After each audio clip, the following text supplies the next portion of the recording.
Charles Spurgeon was probably one of the greatest preachers the world has ever seen. In fact, he was known as the Prince of Preachers. And to this day, people still refer to his sermons and illustrations that were delivered around 150 years ago.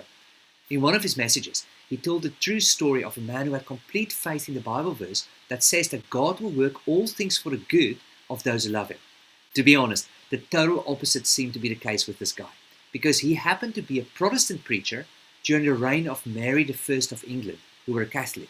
And if you know anything about history, you will remember that she was better known as Bloody Mary. And for good reason. During her 5-year reign, she burned over 300 Protestant preachers at the stake. Anyway, this specific preacher Spurgeon spoke about was also arrested, and it looked like things were going to get extremely hot for him, as he was sentenced to also be burnt alive in London. However, when he heard the sentence, his response was, "Well, never mind. God will work all things together for my good. I don't know how, but he will." His faith defied his reality, and he kept to it even though his circumstances seemed to be getting even worse. In fact, on his way to London, the guards treated him particularly roughly, and in the process hurt him so bad that they broke his leg.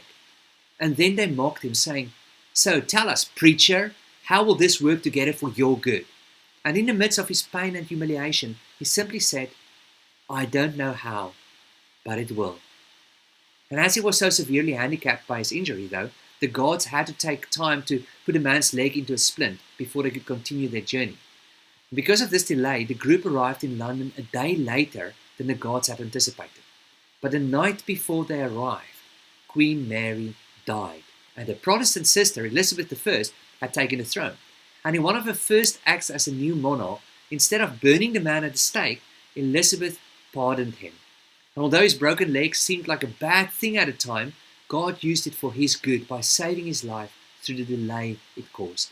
So friends, if it feels to you as if your circumstances are going from bad to worse at the moment, and you're beginning to lose heart, may I encourage you to keep your faith.